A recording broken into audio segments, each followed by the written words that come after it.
Le taux de marge dans la branche métallurgie est aujourd'hui de 33%. Alors c'est un taux historiquement élevé, mais qu'est-ce que c'est que ce taux de marge? Le taux de marge, c'est la part du capital dans la richesse créée.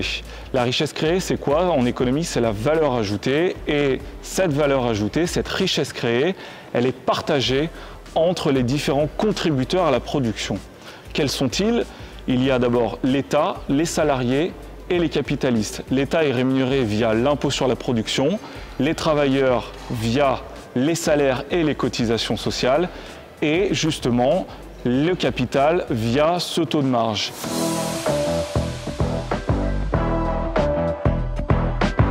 Le partage de la valeur, c'est la traduction économique du rapport de force qu'il existe entre les travailleurs et le capital. Donc, si jamais ce taux de marge est historiquement élevé, ça signifie, à contrario, que la part du travail dans la valeur ajoutée, dans la richesse créée dans la branche, est, elle, pour le coup, historiquement faible.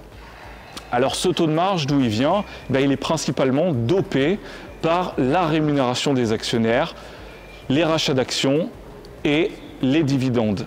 Alors qu'est-ce que ça veut dire? Ça veut dire que ça se fait au détriment, donc justement, des salaires et des investissements.